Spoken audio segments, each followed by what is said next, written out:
பிஸ்மில்லாஹிர் ரஹ்மானிர் ரஹீம். இந்தியாவின் வடமாநிலங்களில் ஊடுருவியுள்ள இந்த காவி பயங்கரவாதம் இன்றைக்கு கொஞ்சம் கொஞ்சமாக தமிழகத்திற்குள்ளும் அடியெடுத்து வைத்திருக்கின்றது. தஞ்சாவூர் மாவட்டத்தில் இருக்கும் அதிராம்பட்டினத்திலிருந்து கிழக்கு கடற்கரை சாலை வழியாக மல்லிப்பட்டினத்திற்கு அருகே உள்ள இஸ்லாமிய கிராமம்தான் இந்த புதுப்பட்டினம்.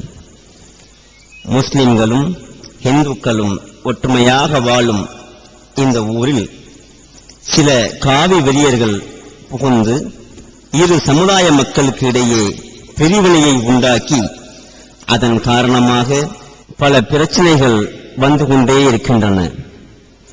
இப்படித்தான் கடந்த 22ஆம் தேதி வியாழக்கிழமை மாலை நேரத்தில் சிறு பிள்ளைகள் விளையாடிக் கொண்டிருந்ததை மையமாக வைத்து ஒரு கலவரம் உண்டாகியிருக்கின்றது.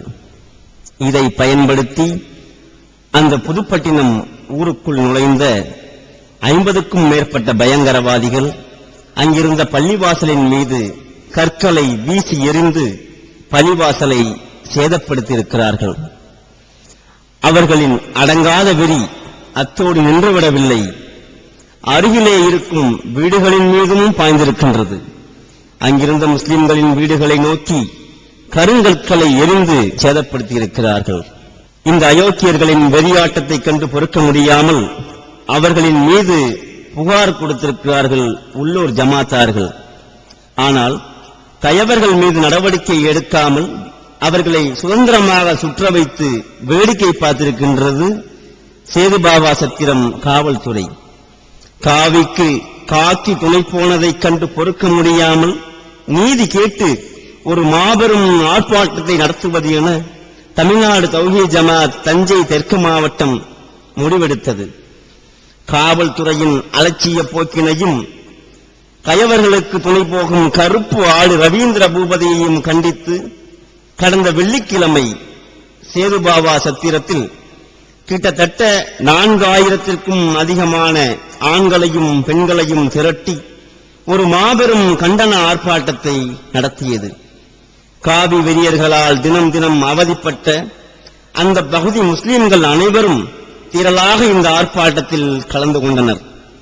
எங்களுக்கும் அத்துமீற தெரியும், ஆனால் சட்டத்தை மதித்து அமைதி காக்கிறோம் என்ற ரீதியில் நடைபெற்ற இந்த ஆர்ப்பாட்டத்தில் இருந்து காட்சிகள் உங்களுக்காக.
இந்த தாக்குதலுக்கு பின்னணியில மூளையாக இருந்து செயல்பட்டது இங்கே இருக்கிற காவல்துறை ஆய்வாளர் ரவீந்திர பூபதி தான் என்பது பல்வேறு ஆய்வுகளுக்கு பிறகு தெரிய வந்திருக்கிறது.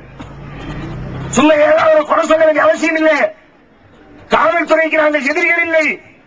எத்தனையோ ஊர்களில் காவல்துறையோடு கை உழைக்கிக் கொண்டிருக்கிறோம். தமிழகத்தில் அங்கொன்றும் இங்கொன்றுமாக காவல்துறையிலே சில காவிகள் குடிபுகுந்திருக்கிறார்கள். அந்த காவிகளை குறிவைத்துத்தான் இந்த ஆர்ப்பாட்டம். ஒட்டுமொத்த காவல்துறையும் எதிர்க்கவில்லை. மாவட்டத்தின் கண்காணிப்பாளர் எஸ்பி அவருக்கு இது போன்ற நிகழ்ச்சிகளில் இந்த நிகழ்ச்சியினுடைய மொத்த செய்திகள் ஒரு துரும்பு கூட செல்லாத அளவிற்கு இவர்கள் முட்டுக்கட்டை போட்டிருக்கிறார்கள். நேற்றைக்கு போய் சந்திக்கும் போதுதான் தெரியுது.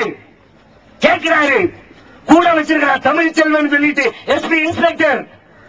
அயோக்கிய விஷம், எப்படிப்பட்ட விஷம்! பள்ளிவாசல் தாக்கப்பட்டிருக்கிறது, முஸ்லிம்களுடைய வீடு சூறையாடப்பட்டிருக்கிறது, பல முஸ்லிம்கள் காயப்படுத்தப்பட்டிருக்கிறார்கள்.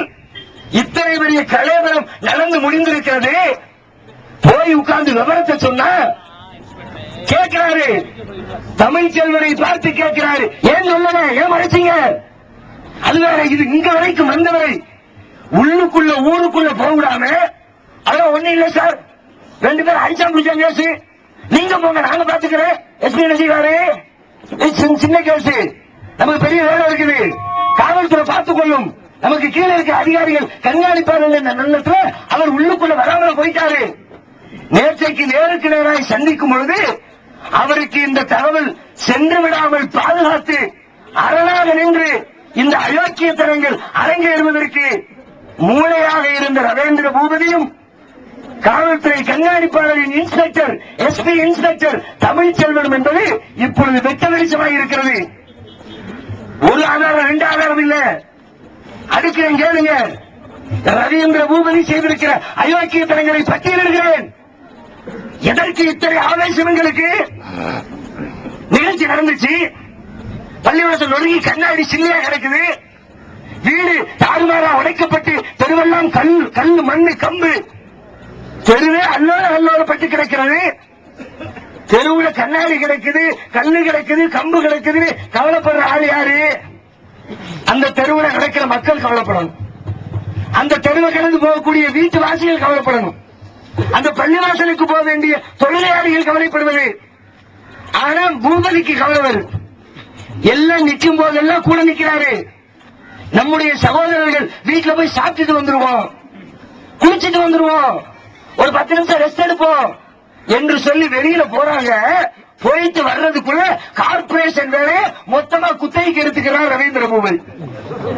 என்ன வந்து பார்க்கிற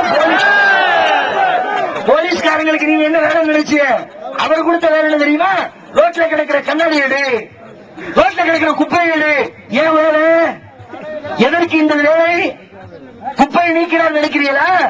குப்பை நீக்குகிற நிகழ்ச்சி அல்ல, தடயங்களை அழிக்கிற நிகழ்ச்சி. எத்தனை அயோக்கியத்தனம்! நீ அழிக்கிற தடயத்தை, நீ அழிக்கிறன்னா அப்ப நீ உடந்த தடயம் அகப்பட்டால், அது குறித்து விசாரிக்கப்பட்டால், விசாரணை பல்வேறு கோணங்களில் சிதறடிந்தால், இறுதியில அதற்கு ஒத்துழைப்பு கொடுத்த நாமும் மாற்றிக் கொள்வோம் என்ற அச்சத்தை தவிர அதை சுத்தப்படுத்துவதற்கு பூபதிக்கு என்ன தேவை வந்தது? என் வீட்டுல என் புள்ள காலில கண்ணாடி படும்னா நான் தூக்குவேன். நானே என்னுடைய எங்கள் இறைவனின் ஆலயம், அல்லாஹ்வை வழிபடுகிற வழிபாட்டு தலத்தினுடைய ஆலயம், தொழப்போகிற நாங்கள் எங்கள் காலில் குத்துகிற கண்ணாடியை நாங்கள் அகற்றுவதற்கு முன்னர் நீ அகற்றியது சொல்கிறது நீ இந்த அயோக்கியர்களுக்கு துணை புரிந்த மகா அயோக்கியன். என்ன அதிகாரி அவன் அயோக்கியன்னா 2 பேரையும் ஒரே லெவலில் வச்சு பார்க்க முடியாதுல்ல. இவர் இல்லாட்டி அவன் செஞ்சிருப்பானா? இவருடைய ஒத்துழைப்பு இல்லாட்டி தைரியம் வருமா? ஏற்கனவே 16 ஆண்டுகளுக்கு முன்பு ஒரு இறை ஆலயத்தின் மீது கை வைத்து விட்டு இன்றைக்கு வரைக்கும் ஏனடா வைத்தோம் என்று எண்ணுகிற அளவிற்கு முஸ்லிம்களுடைய எதிர்ப்பை பார்த்து வாய்போத்தி மௌனமாக இருக்கிற செங் பரிவாரத்திற்கு மீண்டும் ஒரு பள்ளிவாசல் மீது கை வைக்கிற தைரியத்தை கொடுத்தது யார்? கண்டிக்கப்பட வேண்டியவரா இல்லையா? பூபதி பதவிநீக்க செய்யப்பட வேண்டியவரா இல்லையா? நடவடிக்கை எடுக்கப்பட வேண்டியவரா இல்லையா? அது மாத்திரமா? அடுத்து பாருங்க, கண்ணுக்கு முன்னாடி தெரியுது, வெளியூர்ல இருந்து வெளிப்பகுதியில இருந்து எடுத்தேடி வந்து இந்த நிகழ்ச்சி நடக்கிறது. பள்ளிவாசல் தாக்குதல் ஏதோ 2 பிரிவினரும் ஒட்டி சேர்ந்து வாழக்கூடிய பகுதியில் நடக்கல, வெறும் முஸ்லீம்கள் மாத்திரம் வசிக்கிற பகுதியில வெளியிலிருந்து ஆளை கூட்டிட்டு வந்து திரட்டி கொண்டு வந்து இந்த நிகழ்ச்சி அரங்கேறுகிறது. இந்த நிகழ்ச்சியில நிகழ்ச்சி முடிவதற்குள்ள காவல்துறை வருகிறது, வீடியோ ஷூட் பண்றாங்க, போட்டோ எடுக்கிறாங்க, எல்லாரும் மௌன சாட்சிகளாக அங்க நிற்கிறாங்க. இறுதியே என்ன? பாதிக்கப்பட்டது முஸ்லீம்கள் என்று தெரிந்ததற்கு பிறகு நாம கொண்டு போய் புகார் கொடுக்கிறோம், அநியாயமா எங்களை தாக்கி விட்டாங்க, நடவடிக்கை எடுங்க என்று கொடுத்தால் அடுத்த ரிசல்ட் என்ன தெரியுமா? நடவடிக்கை எடுப்பதற்கு காவல்துறை களத்தில் இறங்குகிறது. நடவடிக்கையின் விளைவாக அங்கே நின்று கொண்டிருக்கிற அப்பாவி முஸ்லிம்கள் எல்லாம் கொத்தாக அள்ளி செல்லப்படுகிறார்கள். எதுக்கு முஸ்லிமை தூக்குற? என்ன கம்ப்ளைண்ட்? எதற்கு இந்த நடவடிக்கை தெரியுமா? அவங்கள்ட்ட வாலண்டியராக பூபதி குற்றவாளிகளை அழைத்து யார் மீது நாம குற்றம் சுமத்தி இருக்கிறோமோ, யார் இந்த தாக்குதலில் நேரடி தொடர்பில் இருந்தார்களோ அவர்களை அழைத்து வந்து, நீ ஒண்ணு கவலைப்படாத, உனக்கு நான் இருக்கிறேன், நீ ஒரு கம்ப்ளைண்ட் கொடு, உன் கம்ப்ளைண்ட வச்சுக்கிட்டு முஸ்லீமை தூக்கி உள்ள வைக்கிறோம் பாரு என்று அவரிடத்தில் வலுக்கட்டாயமாக ஒரு கம்ப்ளைண்டை எழுதி வாங்கி கொண்டு கம்ப்ளைண்ட் கொடுத்தாங்க. நாங்களும் தான் கொடுத்தோம், அவன் மட்டுமா கொடுத்தான்? அது கொடுத்தா யாரு கொடுத்தா கம்ப்ளைண்ட் கொடுத்தா வாங்கிருக்கியா? நீ யாரு கொடுத்தா ஆக்ஷன் எடுப்பியா? நாங்க கொடுத்தோம்ல, ஓ மேல கொடுத்தோம்ல எடுத்தியா? நீ பூபதி மேல கொடுத்தோம்ல எடுத்தியா? வன்முறையை தூண்டுறதுக்கு சொல்லல, அதுல இருக்கிற நியாயத்தை பூபதியும் பூபதியை போன்ற காவல்துறை அதிகாரிகளும் புரிந்து கொள்வதற்காக சொல்கிறேன். கொடுக்கிறோம், இன்னைக்கு அம்மா ஜெயலலிதா முதலமைச்சர் மேல கொடுக்கிறோம், எடுத்தியா? வழக்கு வந்துருச்சு, முடியுமா? உன்னால நினைச்சு பார்க்க முடியுமா? ரெண்டும் கேட்டா என்ன சொல்ற? ரெண்டு ஒன்னா? நாங்களும் வச்சா கேட்கிறோம், நாங்க கொடுத்த கம்ப்ளைண்டும் அவன் கொடுத்த கம்ப்ளைண்ட் ஒன்னா? நான் பாதிக்கப்பட்ட கம்ப்ளைண்ட் கொடுத்தேன், அவன் அநியாயம் பண்ண கம்ப்ளைண்ட் கொடுத்தான், தூக்கி மூஞ்சில் வீசுறா. என்ன அடிக்கிறேன்னு அடிப்ப, பள்ளிவாசல உடப்ப, வழிபாட்டு தரத்தை இடிப்ப, அவங்க மேல நீ கம்ப்ளைண்ட் கொடுப்ப, நான் அதை பார்த்து வேடிக்கை பார்க்கறதுக்கு நான் என்ன மாமா போலீஸாரான்னு அதை வாங்கிக்கிட்டு முஸ்லீம்கள் மேல வழக்கு. என்ன காரணம்? நம்மை மறைமுகமாக மிரட்டுகிறார்கள்.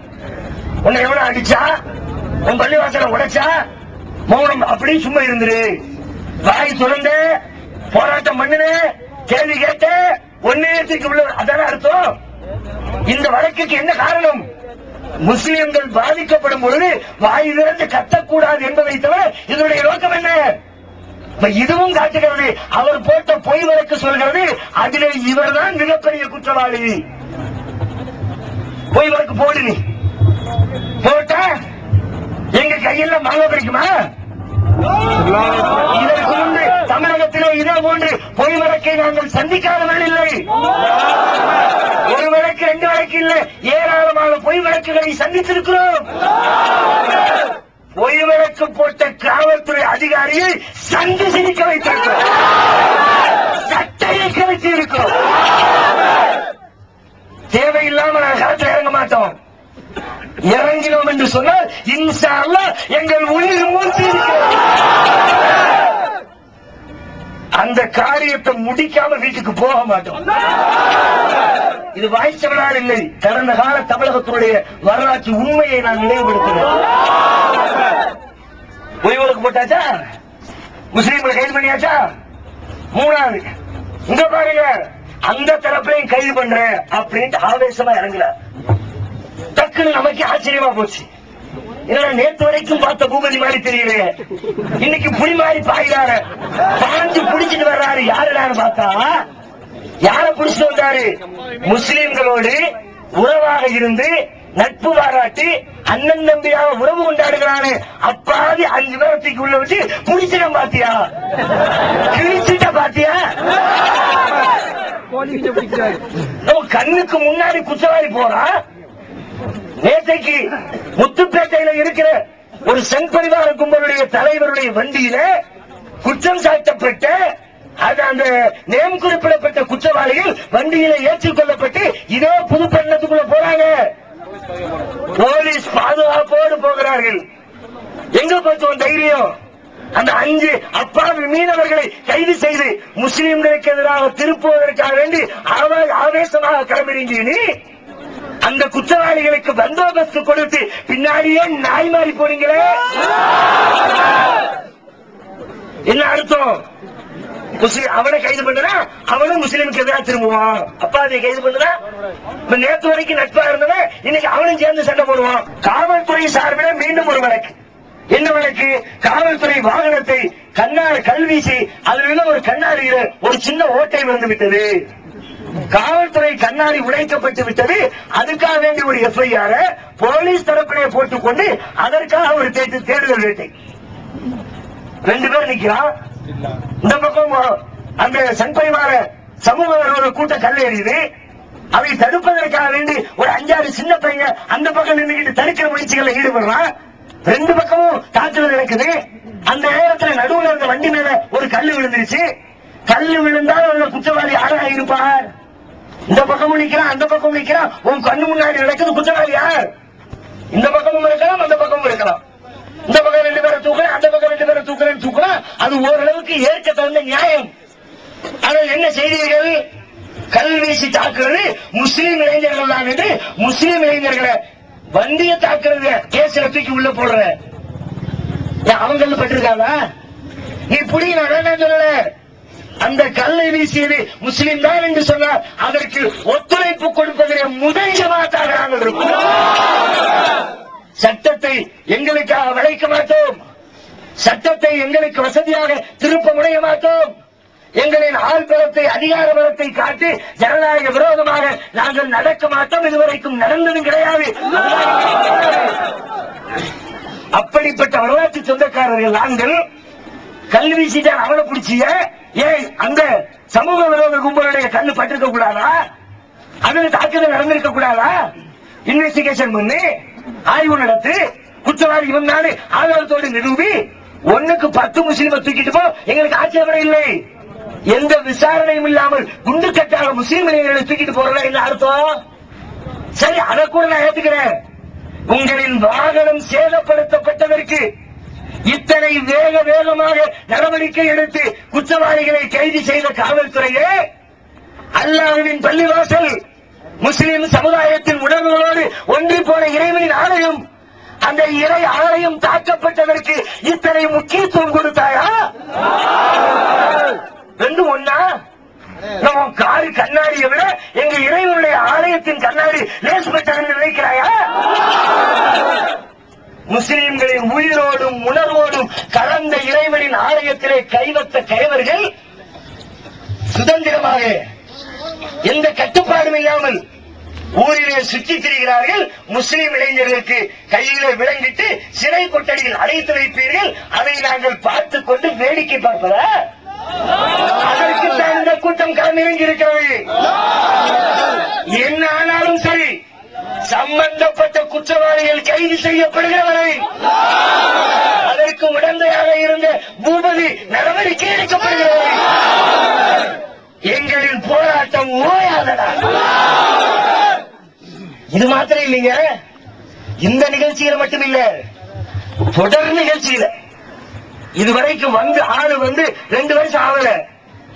2 வருஷத்துக்குள்ள ஒரு காவல்துறை அதிகாரி ஒரு இடத்துக்கு பொறுப்புக்கு வந்தா பத்திரிகையாளர் கேட்பார், நீங்க என்ன செய்வீங்க? நான் சட்டம் ஒழுங்க பாதுகாப்பேன், ரவுடிகளின் கொட்டத்தை ஒடுக்குவேன், எல்லா அதிகாரியும் கொடுக்கிற ரிப்போர்ட். இவர் என்ன செஞ்சாரு? 2 வருஷம் ஆகல, ரவுடிகளின் கொட்டம் தலைவிரித்து ஆடுகிறது. ஒரு நிகழ்ச்சி 2 நிகழ்ச்சி இல்ல, இந்த 2 மாத இடைவெளியில ஏறத்தாழ 3 தடவை பள்ளிவாசல் தாக்கப்பட்டிருச்சு. பொறுமை என்று நினைக்கிறாரு ஜமாத் தலைவர். பொறுமையின் முழு இலக்கணம் என்று ஜமாத் சொல்லிவிடும். வேண்டாம் விடுங்க, வேண்டாம் பரவாயில்ல விடுங்க, அமைதியா இருந்துக்குவோம், வேணாம் பிரச்சனை வேணாம், ஆர்ப்பாட்டம் வேணாம் என்று திரும்ப பொறுத்து இத்தனை ஆண்டு காலம், இத்தனை மாத காலம் பொறுத்ததின் விளைவு இன்றைக்கு இத்தனை பெரிய தாக்குதலுக்கு அவர்களுக்கு தைரியம் கொடுக்கப்பட்டிருக்கிறது. 2 மாசத்துல 3 தடவை ஒரே இன்ஸ்பெக்டருடைய காவல் நிலைய எல்லைக்குள்ள திரும்ப நடக்கிறத யோசிக்க வேண்டாமா? என்ன காரணம்? துவேஷத்தை தூண்டி விடுகிறவரே இவர்தான். எப்படி சட்டம் ஒழுங்கு பிரச்சனை இல்லாமல் இருக்கும்? சாதாரணமா பேசுறார். 1 மாசத்துக்கு முன்னாடி ஒரு பிரச்சனை, தெருவில் ஏதோ பிரச்சனை, அவருக்கு போன் வருது, விசாரிக்க வர்றாரு.